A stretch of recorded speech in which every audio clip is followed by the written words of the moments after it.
أشهد أن محمد رسول الله.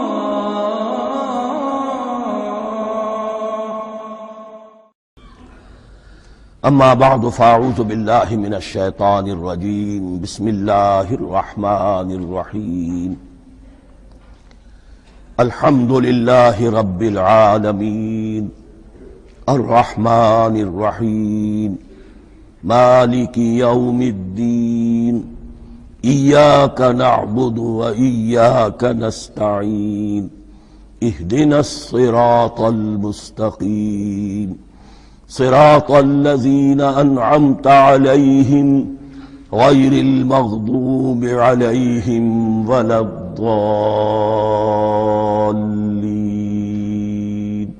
آمين. رب اشرح لي صدري ويسر لي أمري واحلل عقدة من لساني يفقهوا قولي. اللهم ربنا ألهمنا رشدنا وأعذنا من شرور أنفسنا. اللهم أرنا الحق حقا وارزقنا اتباعه وأرنا الباطل باطلا وارزقنا اجتنابه. اللهم ربنا يسر لنا أمورنا كلها وأتمم لنا بالخير وتقبل منا فإنك خير المتقبلين آمین یا رب العالمین. معزز حاضرین اور محترم خواتین، ہم اللہ کے نام سے اس سال کی نماز تراویح کے ساتھ دورہ ترجمہ قرآن کا آغاز کر رہے ہیں۔ اس سے پہلے میں عرض کر چکا ہوں کہ اب میری عمر بھی کافی ہو چکی ہے، قمری حساب سے 68 برس مکمل ہو چکے ہیں، اور مختلف قسم کے عوارض بھی مجھے لاحق ہیں، اور بہت سے احباب نے اور رفقاء نے مشورہ دیا تھا کہ میں اتنا بڑا بوجھ اپنے ذمے نہ لوں، لیکن میں نے خالصتاً توکلاً علی اللہ اس کی ہمت کی، اس کا ارادہ کیا، اس کے لیے اہتمام بھی خصوصاً ہوا ہے۔ مجھے اندازہ ہے کہ اب میرے خیالات کی جو رو ہے وہ اب اتنی تیز نہیں ہے جتنی کبھی ہوا کرتی تھی۔ کراس ریفرنسز بھی جو ہیں قرآن حکیم کے وہ اتنے مستحضر نہیں ہیں جتنے کبھی ہوتے تھے، بلکہ واقعہ یہ ہے کہ میری زبان بھی بعض اوقات لڑکھڑاتی ہے، اس لیے کہ مجھے جو ادویات استعمال کرنی پڑتی ہیں ان کا اعصاب پر بھی اثر ہوتا ہے، اور جو ہمارے اعضائے رئیسہ ہیں ان پر بھی اثر ہوتا ہے۔ بہرحال ان سب کے علی الرغم اللہ کا نام لے کر آغاز کر رہے ہیں۔ میری انتہائی نگارش یہی ہے، تیرے نام سے ابتدا کر رہا ہوں۔ ابھی میں نے سورہ فاتحہ کی تلاوت کی اور آپ نے سماعت فرمائی۔ یہ سورہ مبارکہ مصحف کے اعتبار سے تو پہلی سورت ہے ہی، سب کو معلوم ہے، لیکن یہ بھی نوٹ کر لیجئے کہ یہ نزول کے اعتبار سے بھی سب سے پہلی مکمل سورت جو حضور پر نازل ہوئی وہ یہی ہے۔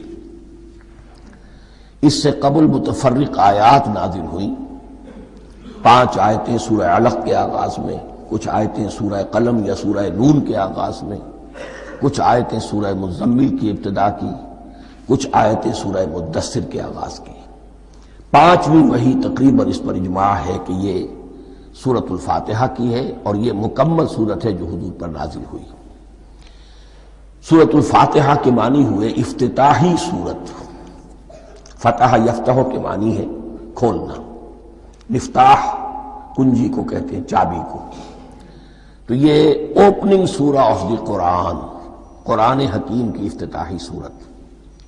ویسے جیسا کہ میں تعارف قرآن کے ضمن میں عرض کر چکا ہوں، عربوں کا یہ مزاج تھا کہ جس چیز سے انہیں خصوصی محبت ہوتی تھی اس کے بہت سے نام رکھتے تھے۔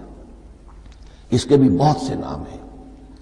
سورۃ الفاتحہ سب سے عام ہے، لیکن الکافیہ، الشافیہ، ام القرآن، اساس القرآن، کم سے کم یہ 4 نام تو میں سمجھتا ہوں کہ ہر مسلمان کو مزید معلوم ہونے چاہیے، اور بھی بہت سے نام ہیں۔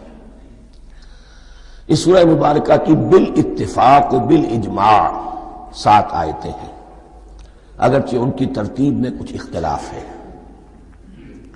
ایک رائے، یہ رائے امام شافعی کی بھی ہے اور بصرہ کے جو قراء تھے ان کی بھی ہے کہ آیت بسم اللہ بھی سورہ فاتحہ میں شامل ہے، اس کا جز ہے، وہ اس کو شامل کر کے پھر 7 آیتیں بناتے ہیں، تو آخری جنہیں ہم 2 آیتیں سمجھتے ہیں، صراط الذین انعمت علیہم غیر المغضوب علیہم ولا الضالین، وہ ان کے نزدیک ایک آیت ہے۔ تو گویا کہ نتیجہ یہ نکلا کہ آیتوں کی تعداد 7 ہی رہتی ہے۔ امام ابو حنیفہ رحمۃ اللہ علیہ کا موقف اور کوفے کے جو قراء تھے ان کا بھی موقف یہ ہے کہ آیت بسم اللہ نہ سورہ فاتحہ کا جز ہے نہ کسی اور سورت کا جز ہے، سوائے ایک مقام پر جہاں حضرت سلیمان علیہ السلام کا خط جو ہے نقل ہوا ہے، جنہوں نے ملکہ سما کو لکھا تھا انہ من سلیمان و انہ بسم اللہ الرحمن الرحیم، تو قرآن کے متن میں صرف اسی جگہ پر یہ آیت شامل سمجھتے ہیں، باقی یہ صرف علامت کے طور پر کہ یہاں سے ایک نئی سورت شروع ہو رہی ہے درج کی گئی ہے۔ اس سورہ مبارکہ کو الصلاح قرار دیا گیا ایک حدیث میں، اس کا جو اسلوب ہے وہ دعا کا ہے، اور دعا کے ساتھ اس کی جو مناسبت ہے اور پھر اسی کی وجہ سے ہماری نماز کا یہ جزو لا ینفک بنا دیا گیا، بلکہ ایک حدیث جو میں آپ کو سناؤں گا اس میں اسی کو نماز قرار دیا گیا، الصلاح یہی ہے۔ ویسے وہ حدیث مبارک موجود ہے من لم یقرأ بفاتحۃ الکتاب لا صلاۃ لمن لم یقرأ بفاتحۃ الکتاب، جو شخص سورہ فاتحہ کی تلاوت نہیں کرتا اس کی کوئی نماز نہیں۔ اس کے حوالے سے بھی ہمارے ہاں 2 مسلک ہیں، ذکر صرف اس لیے کر رہا ہوں کہ آپ کے علم میں ہو، ان میں کوئی بنیادی فرق نہیں ہے، کسی بھی ایک رائے کا انسان قائل اور حامل ہو سکتا ہے بغیر اس کے کہ دوسرے کو بالکل غلط قرار دے، بلکہ یہ کہ اس کے لیے بھی گنجائش اپنے ذہن میں اور اپنے دل میں رکھے۔ تو ایک رائے یہ ہے کہ یہ میں کیا عرض کر رہا تھا کوئی بھول گیا ہوں،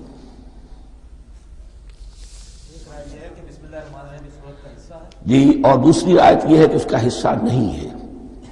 اسی اعتبار سے یہ کہ یہ سورہ مبارکہ نماز میں پڑھی جانی ضروری ہے، لا صلاۃ لمن لم یقرأ بفاتحۃ الکتاب۔ البتہ یہ اختلاف ہے، یہ بات جو میں ذکر کر رہا تھا جو ذہن سے نکل گئی، کہ آیا مقتدی جو ہے امام کے پیچھے کھڑا ہو کر جب نماز پڑھ رہا ہو تو کیا اس صورت میں بھی اس کے لیے لازم ہے کہ سورہ فاتحہ پڑھے؟ اس میں 2 رائے ہو گئی، بلکہ 3۔ ایک رائے انتہائی ہے اور وہ فقہ حنفی کی طرف منسوب ہے کہ اگر آپ امام کے پیچھے مقتدی کی حیثیت سے نماز پڑھ رہے تو کسی بھی رکعت میں آپ سورہ فاتحہ نہیں پڑھیں گے۔ ایک دوسری بالکل برعکس رائے ہے، وہ امام شافعی رحمۃ اللہ علیہ کی ہے کہ ہر حالت میں چاہے امام جہری رکعت پڑھا رہا ہو جس میں وہ بلند آواز سے سورہ فاتحہ پڑھ رہا ہو اور چاہے وہ سری رکعت ہو، ہر حالت میں مقتدی کو بھی پڑھنی ہے۔ ایک تیسری رائے بین ہے، وہ امام مالک کی ہے رحمۃ اللہ علیہ، کہ جو سری رکعت ہے جس میں کہ امام بھی خاموشی سے پڑھ رہا ہے مقتدیوں کو بھی پڑھنی چاہیے، جو جہری رکعت ہے جس میں کہ امام بلند آواز سے پڑھ رہا ہے اس میں مقتدیوں کو خاموش رہ کر پوری توجہ جو ہے سننے پر صرف کر دینی چاہیے۔ اذا قرئ القرآن فاستمعوا له وانصتوا، جب قرآن پڑھا جا رہا ہو تو پوری توجہ اس کے پڑھنے پر مرکوز کر دو اور خود خاموش رہو۔ میرے اپنی رائے میں یہ تیسری رائے سب سے زیادہ صائب ہے اور اس میں کسی طرح کی بھی کوئی پیچیدگی پیدا نہیں ہوتی۔ بہرحال اس سورہ مبارکہ کا جو اسلوب ہے میں نے عرض کیا دعائیہ ہے، البتہ قرآن مجید کے علم اور حکمت کے اعتبار سے، اس کے فلسفے کے اعتبار سے ایک بات سمجھ لینی چاہیے۔ قرآن کا فلسفہ یہ ہے کہ بنیادی ہدایت ہر انسان کے دل میں موجود ہے بالقوہ، پوٹینشلی۔ یہ جو قرآن مجید یا اللہ کی کتابیں نازل ہوتی ہیں یہ انہیں ایکٹیویٹ کرتی ہیں، وہ اندر کی جو ڈورمنٹ کانشسنس ہے، خوابیدہ شعور جو ہے اسے بیدار کر کے اور پھر یہ کہ اسے اجاگر کرتی ہیں۔ ہر سلیم الفطرت انسان اور سلیم العقل انسان، 2 سلامتی شرط ہیں۔ سلیم الفطرت، نیچر پرورٹڈ نہ ہو، فطرت مسخ نہ ہو گئی ہو، عقل سلیم ہو۔ ان دونوں چیزوں کا نتیجہ یہ نکلتا ہے کہ وہ انسان از خود بغیر کسی وحی کی رہنمائی کے بغیر کسی نبی کی تعلیم کے سے استفادہ کیے ہوئے از خود بھی کچھ حقائق تک پہنچ جاتا ہے۔ اور وہ حقائق کیا ہے؟ نمبر ایک یہ کہ اس کائنات کا ایک خالق ہے اور وہ ایک ہے، اور وہ تمام صفات کمال سے متصف ہے۔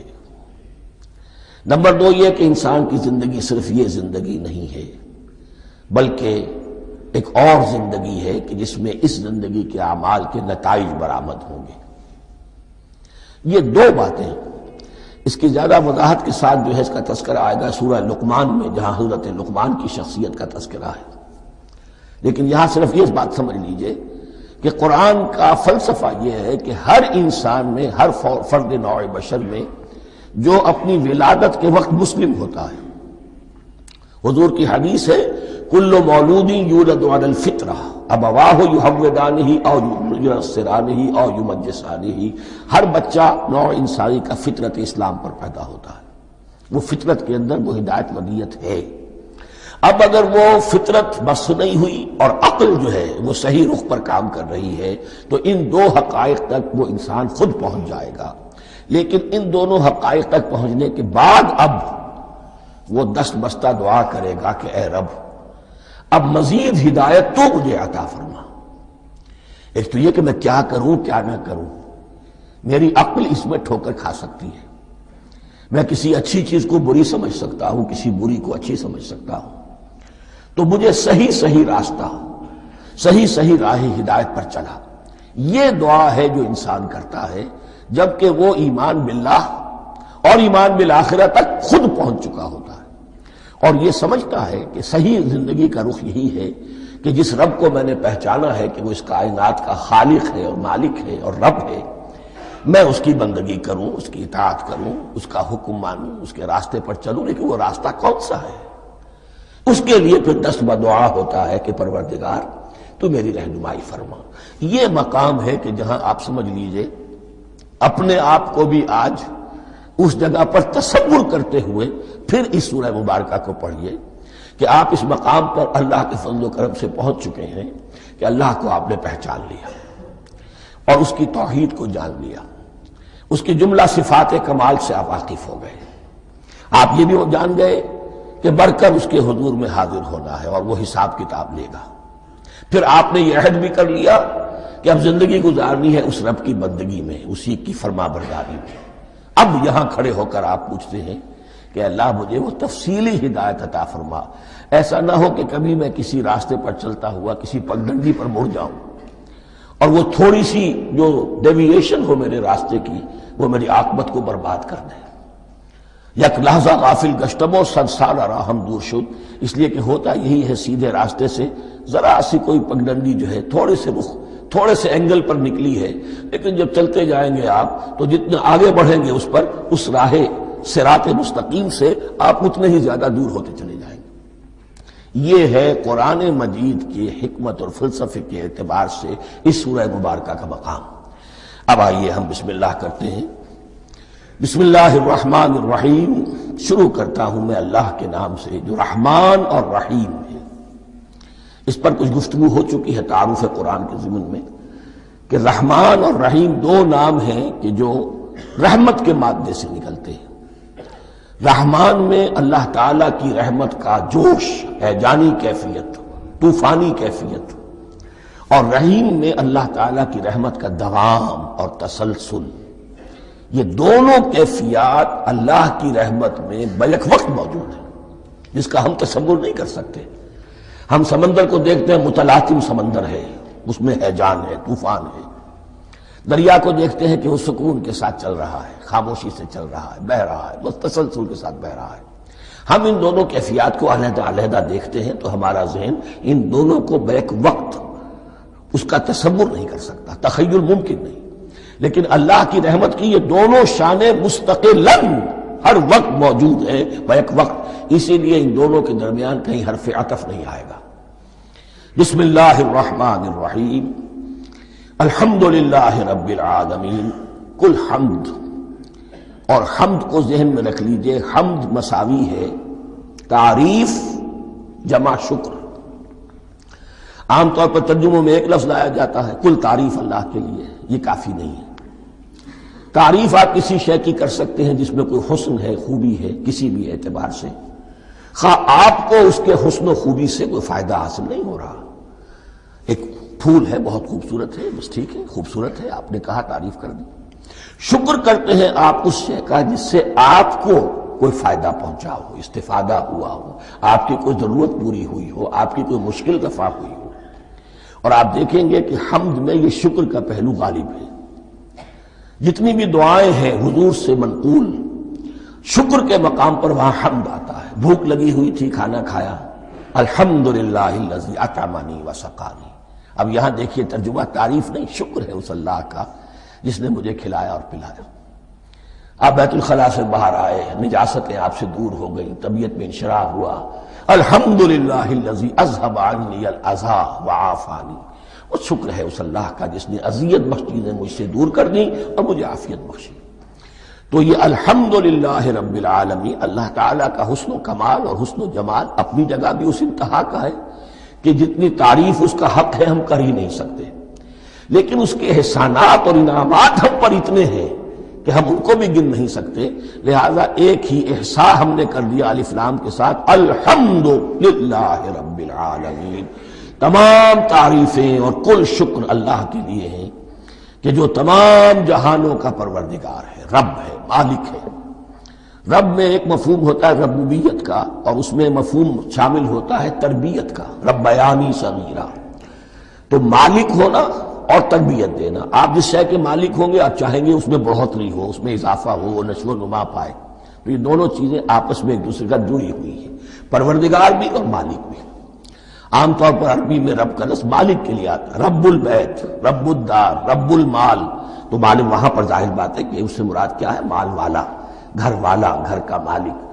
تو کل شکر اور کل تعریف اس اللہ کے لیے ہے جو تمام جہانوں کا مالک بھی ہے اور پروردگار بھی ہے۔ الرحمن الرحیم، رحمان ہے اور رحیم ہے۔ اب دوبارہ اس کی میں وضاحت نہیں کروں گا۔ مالک یوم الدین، یوم دین کا مختار مطلق ہے۔ دین عربی زبان میں کہتے ہیں بدلے کو، دناہم کما دانو، کما تدینو تو دانو، یہ کہاوت ہے۔ جیسے اردو میں ہم کہتے ہیں جیسا کرو گے ویسا بھرو گے، کما تدینو تو دانو۔ تو یہ ہے بدلہ، اس کا بنیادی مفہوم جو ہے وہ بدلہ ہے۔ تو بدلے کا ایک دن ہے جس دن فیصلہ ہوگا کہ کون کیا کما کر لایا ہے اور اسے کیا بدلہ ملنا چاہیے۔ آیا اس کا برائیوں کا پلڑا بھاری ہے کہ اسے سزا ملنی چاہیے، یا اس کی حسنات اور نیکیوں کا پلڑا بھاری ہے کہ اسے جزا ملنی چاہیے، اس کا انعام اور اکرام کے ساتھ معاملہ کیا جانا چاہیے۔ وہ ایک دن ہے، اسے ہم یوم القیامہ کہتے ہیں۔ اور لیکن اصل بات جو یہاں کہی گئی، یعنی ایک جملے میں تین باتوں کا اعتراف ہو رہا ہے۔ بعث بعد الموت، ایک دن آئے گا کہ ہم مرنے کے بعد تمام انسان اٹھا لیے جائیں گے، پھر حساب و کتاب، پھر اللہ کے ہاں حاضری ہوگی اور حساب کتاب ہوگا۔ اور تیسرا یہ کہ اس حساب کتاب کے دن کا مختار مطلق اللہ ہے، یعنی کسی اور کو اپنے ذہن میں سہارا بنا کر آپ زندگی گزاریں کہ وہ مجھے چھڑا لے گا، یا وہ ہستی جو ہے اتنی زوردار ہے کہ وہ مجھے بچا لے گی، اس سے اپنے دل کو، اپنے ذہن کو بالکل پاک کر لیجئے۔ مالک یوم الدین، ایک دوسری جگہ پر قرآن میں آیا ہے، اس روز کوئی پکارنے والا پکارے گا، لمن الملک اليوم للہ الواحد القہار، آج کے دن کس کا اختیار مطلق ہے؟ اور پھر کہا جائے گا اللہ کے لیے، الواحد قہار، جو پوری طرح چھایا ہوا ہے، بس تولی ہے۔ تو مالک یوم الدین، جو جزا و سزا کے دن کا مالک ہے۔ اب یہاں سے کلام ایک رخ بدل رہا ہے۔ ابھی تک تو یہ غائبانہ انداز میں کلام ہو رہا ہے، اللہ سے خطاب نہیں آیا اس میں ابھی۔ الحمدللہ رب العالمین الرحمن الرحیم مالک یوم الدین۔ اب خطاب ہے، ایاک نعبد و ایاک نستعین، ہم صرف تیری ہی بندگی کرتے ہیں اور کریں گے، اور ہم صرف تجھ ہی سے مدد مانگتے ہیں اور مانگیں گے۔ یہ ترجمہ میں کیوں کر رہا ہوں کہ یہ فعل مضارع ہے۔ عربی زبان میں فعل مضارع حال اور مستقبل دونوں کو کور کرتا ہے۔ ایاک کا جو ہے مفعول فاعلی جو ہے، مفعول جو ہے اس میں ضمیر مفعولی، اسے پہلے لا کر حشر کا مضمون پیدا ہو گیا۔ ہم تیری بندگی کرتے ہیں نہیں، ہم تیری ہی بندگی کرتے ہیں اور کریں گے۔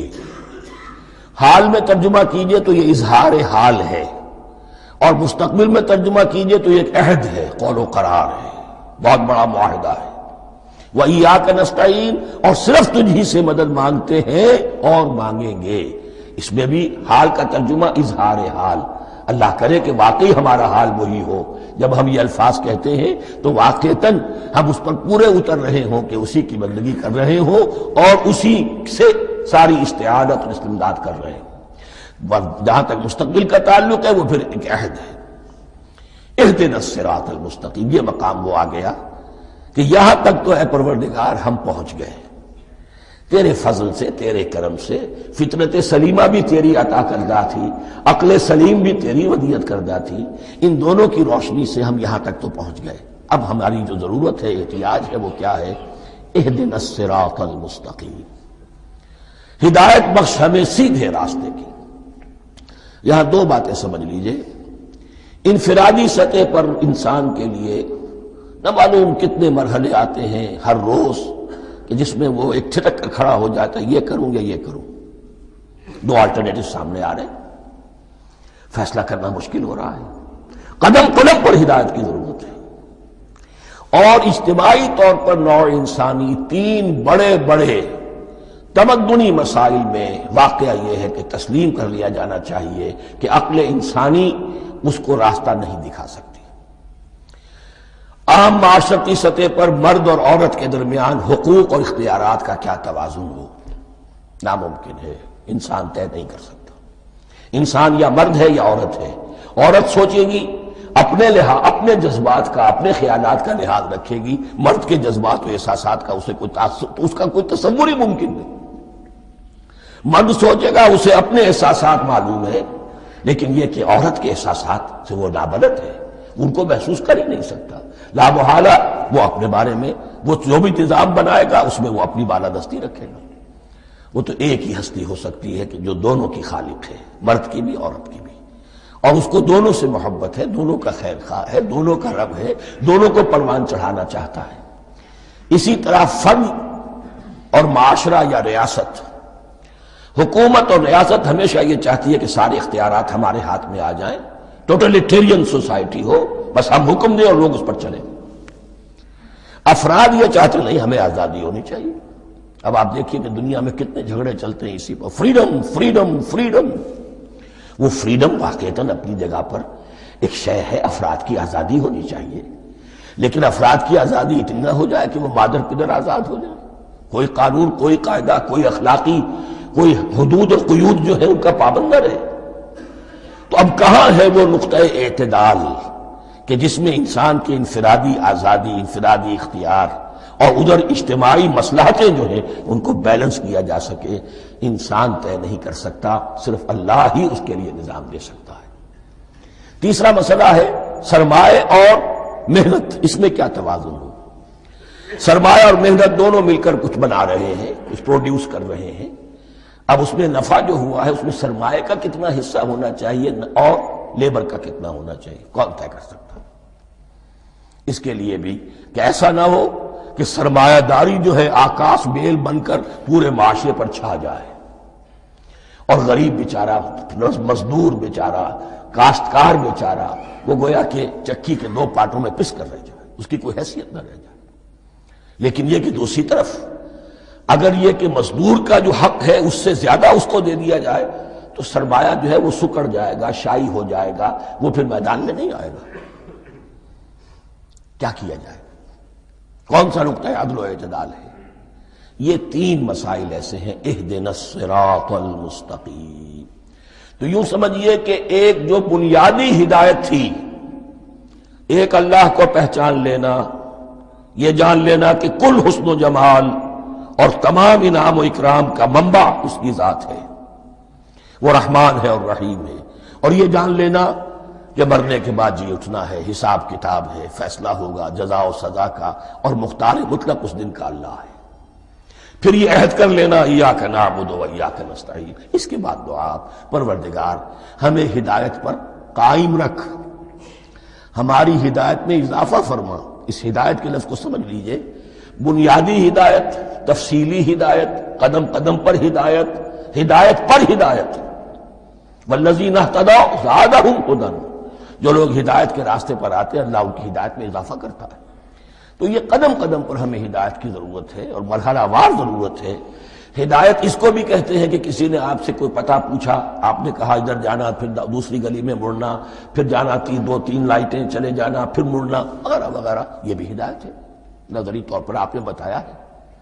ایک ہدایت یہ ہوئی کہ بھائی میں چلتا ہوں آپ کے ساتھ، میں آپ کو وہاں تک پہنچا دوں گا تاکہ آپ کو دقت نہ ہو، آپ نے منزل تک پہنچا دیا. ان دونوں کے درمیان، یہ تو میں نے ایک فرد کی مثال دی ہے، اللہ اور بندے کے درمیان نہ معلوم کتنے مراحل ہیں ہدایت کے. تو کسی وقت بھی انسان اپنے آپ کو ہدایت خداوندی سے مستغنا نہیں سمجھ سکتا، اور نہیں تو پروردگار جو ہدایت دی ہے اس پر ہدایت پر قائم رکھ. کیا پتہ شیطان کا کوئی حملہ، کیا پتہ ہمارے نفس کی کوئی شرارت کسی ایسے رخ پر ہمیں ڈال دے کہ اب تک کی ساری کمائی بھی ضائع ہو جائے. لہذا یہ نہ سمجھیے کہ جب یہ ساری چیزیں ان کو معلوم تھی، ان چیزوں کا تو اقرار کر رہے تو اب ہدایت کون سی مانگ رہے ہیں. تو ہدایت کا تو بڑا میدان کھلا ہوا ہے، اور اس ہدایت کی وہ جو میں نے آخری شکل آپ کو بتائی ہے کہ منزل مقصود تک پہنچا دے، یہ ہدایت بھی قرآن مجید میں اس معنی میں بھی لفظ آیا ہے کہ اہل جنت جب جنت میں داخل ہوں گے تو جو ترانہ حمد ان کی زبان پر اس وقت ہوگا وہ کیا ہے؟ الحمدللہ الذی ہدانا لہذا وما کننا لنہتدی لولا ان ہدانا اللہ. کل شکر اللہ کا جس نے ہمیں یہاں تک پہنچا دیا، ہدایت دی یہاں تک پہنچا دیا، اور ہم ہرگز نہ پہنچ پاتے، ہم ہرگز ہدایت یافتہ نہ ہو سکتے اگر اللہ ہی ہمیں ہدایت نہ دیتا.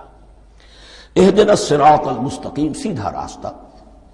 صراط الذین انعمت علیہم، اب اس کی مزید وضاحت ہے. راستہ اس کا ان لوگوں کا جن پر تیرا انعام ہوا. یہ کون لوگ ہیں؟ اس کی وضاحت آپ کو ملے گی سورہ نساء میں.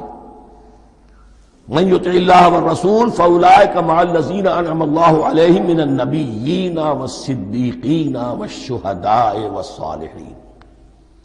4 طبقات ہیں منعم علیہم جن پر اللہ کا انعام ہوا ہے.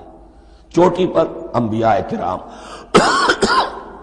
اس کے بعد صدیقین کرام، اس کے بعد شہداء عظام، اس کے بعد عام صالح مسلمان صالح ہو. یہ بیس لائن ہے. اس سے اوپر کا درجہ شہداء کا ہے، اس سے اوپر کا درجہ صدیقین کا ہے، اور پھر اس سے اوپر کا درجہ انبیاء کا ہے. انبیاء میں سے پھر وہ بھی ہوتے ہیں کہ جو اولو العزم میں من الرسل ہیں. لیکن یہ 4 طبقات ہیں، ان کے راستے پر ہمیں چلا. غیر المغضوب علیہم ولا الضالین،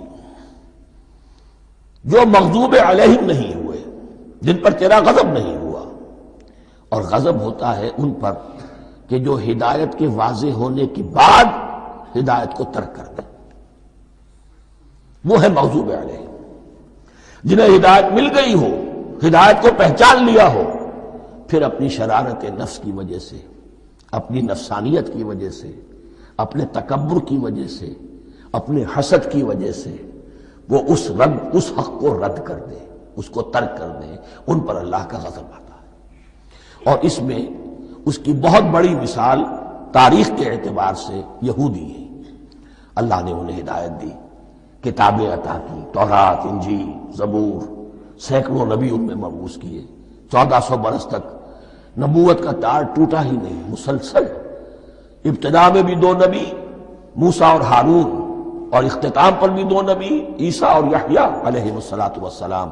اور ان کے مابین کوئی لمحہ نہیں آیا ہے تاریخ بنی اسرائیل میں جبکہ کوئی نہ کوئی نبی موجود نہ ہو.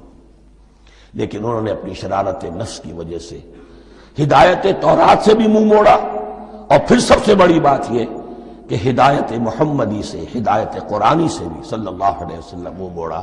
وہ ہے مغضوب علیہم ولا الضالین، اور نہ ہی گمراہ ہوئے. یہ لفظ جو آتا ہے عربی زبان میں گمراہ کا بھی ہے اور تلاش حق میں بھٹکنے والے کا بھی ہے. ایک وہ شخص ہے جس پر حق ابھی واضح نہیں ہوا، وہ تلاش میں ہے، اس کے لیے بھی ضال کا لفظ آئے گا. اسی طرح کوئی شخص کسی کے عشق اور محبت میں ایسا ہو جائے، دیوانہ ہو جائے، اس کو بھی ضال کہتے ہیں. یعنی اس کے اوپر جذبات کا اتنا غلبہ ہو گیا ہے کسی کی محبت اور عشق کی بنا پر. تو حضور کے لیے یہ لفظ آیا ہے وَوَجَدَكَ ضَالًّا فَهَدَىٰ، اور یہ تو سورۃ الضحیٰ ہے، اکثر بیشتر لوگوں کو یاد ہوگی۔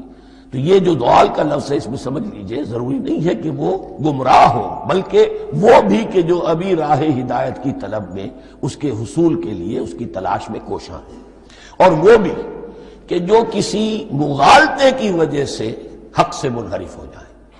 یہ بھی جان لیجئے کہ ایک ہے بدنیتی، تکبر، حسد، حق کو جان کر پہچان کر رد کر دینا یا چھوڑ دینا یا ترک کر دینا، ایک ہے کسی غلطی میں، کسی جذبات کے اندر آ کر، کسی غلو کے اندر مبتلا ہو کر اور حق سے منحرف ہو جانا۔ اس کی جو سب سے بڑی مثال ہے وہ نصارہ ہے، عیسائی ہے۔ حضرت مسیح کو انہوں نے مانا لیکن غلو کیا، یہ لفظ آئے گا آگے، لا تغلو فی دینکم، اپنے دین میں غلو نہ کرو۔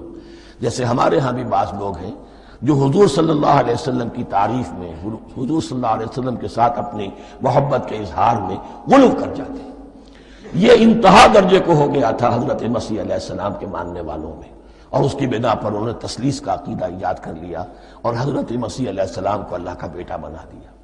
تو اس کی سب سے بڑی مثال ضالین کی اس اعتبار سے کہ ہدایت پانے کے بعد کسی بدنیتی سے نہیں بلکہ کسی اچھے جذبے میں غلو کی وجہ سے، رسول سے محبت کرنا تو اچھا جذبہ ہے لیکن یہ محبت بھی ایک حد میں رہنی چاہیے۔ غلو کرے گی تو ظاہر بات ہے کہ اس کے بعد وہ گمراہی کی طرف لے جائے گی۔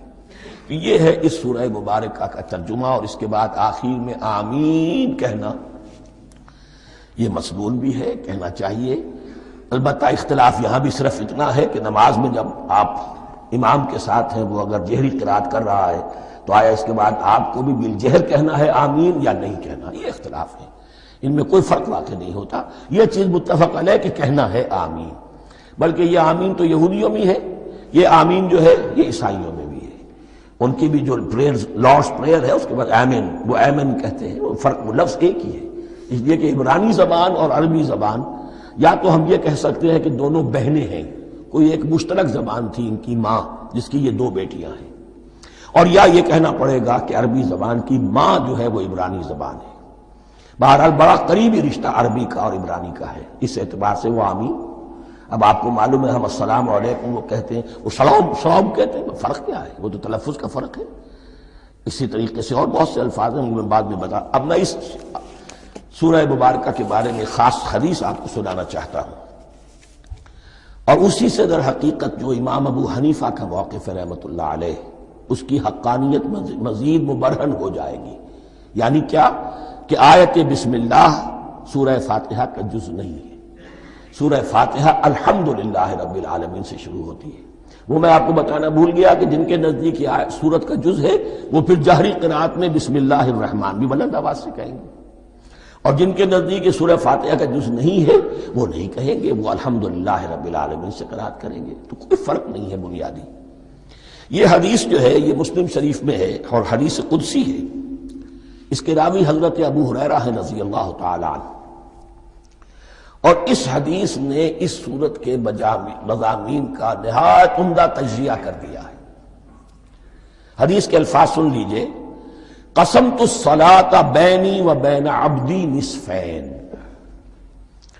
اللہ تعالیٰ فرما رہے ہیں، حدیث قدسی ہے، میں نے نماز کو، صلاۃ کو اپنے اور اپنے بندے کے درمیان آدھا آدھا تقسیم کر لیا۔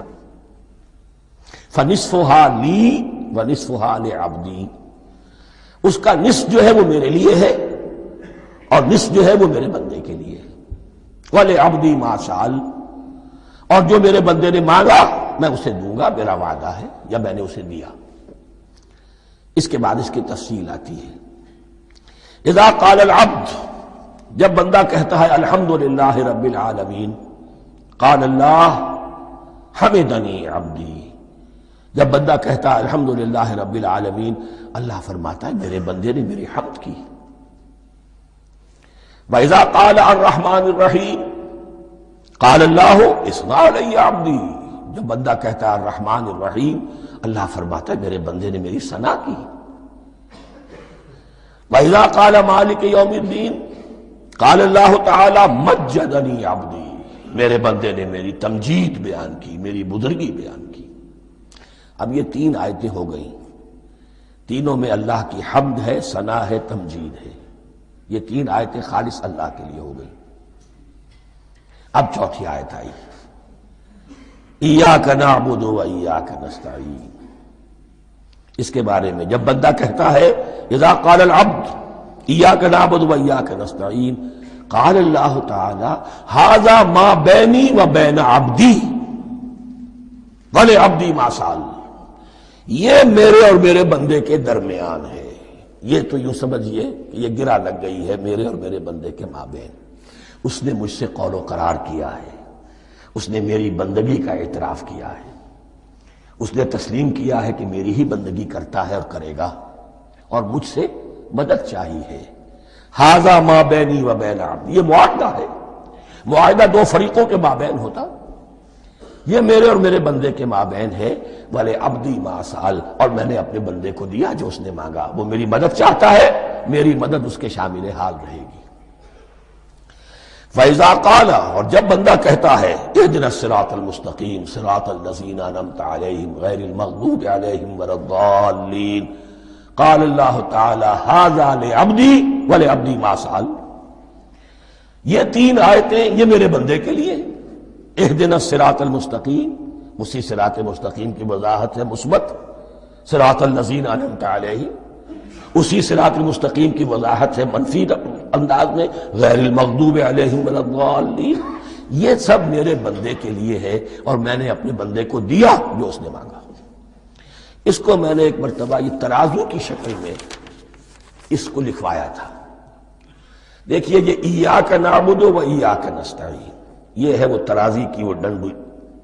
واو جو ہے ایاک نعبد و ایاک نستعین، واو جو ہے گویا کہ وہ مٹھ ہے جس سے کہ ترازو کو پکڑا جاتا ہے. ادھر ایک پلڑا ہے جس کی 3 آیتیں ہیں، الحمدللہ رب العالمین الرحمن الرحیم مالک یوم الدین. اس کا نتیجہ کیا نکلا؟ ایاک نعبد. آپ نے شاید یہ سنا بھی ہو، ایک بہت ہی عمدہ قرات کا جو ریکارڈ ہے قاری عبدالباسط عبدالصمد کا، وہ یہیں سے چل کر سورہ فاتحہ کی قرات کر کے ایاک نعبد پر آ کر رکتا ہے. الحمدللہ رب العالمین الرحمن الرحیم مالک یوم الدین ایاک نعبد. گویا کہ یہاں یہ صورت بالکل ہاف ہو گئی ہے. 3 آیتوں میں اللہ کی حمد ہے، ثنا ہے، تمجید ہے، جس کا نتیجہ ہم تیری ہی بندگی کرتے ہیں، تیری ہی اطاعت کریں گے.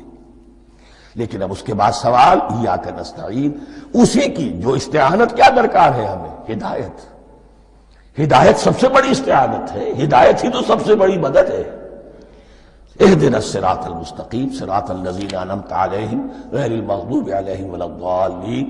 یہ ایاک نستعین کے حکم کے ساتھ یہ 3 آیتیں آ گئیں. اهدنا الصراط المستقیم صراط الذین انعمت علیہم غیر المغضوب علیہم ولا الضالین. قسمت الصلاة بینی و بین عبدی نصفین فنصفها لی ونصفها لعبدی ولعبدی ما سأل. اللہ تعالیٰ اس سورہ فاتحہ کا جو اصل مفہوم ہے وہ بھی ہمارے ذہنوں پر، ہمارے شعور کی سطح پر اسے اجاگر کیے رکھے. ہمیں توفیق دے کہ جب بھی پڑھیں، جب بھی سنیں تو وہ کیفیت اگر ہو جائے. اس لیے کہ ایک حدیث ہے کہ الصلاۃ معراج المومنین، نماز تو اہل ایمان کے حق میں معراج کے درجے میں ہے. اس حوالے سے ہم یہ سمجھ سکتے ہیں کہ کوئی وقت ایسا آ سکتا ہے کہ انسان کو واقعتاً، روح انسانی واقعتاً اللہ کے یہ جواب سنے. انہونی بات نہیں ہے. ہوتا ہے خطاب آخر، اٹھتا ہے حجاب آخر، کرتے ہیں خطاب آخر. یہ تو ہوتا ہے. مخاطبہ الہی، یہ تو میں نے عرض کیا کہ ثابت ہے. مخاطبہ، محادث اور تحدیث، اللہ بندوں سے کلام کرتا ہے.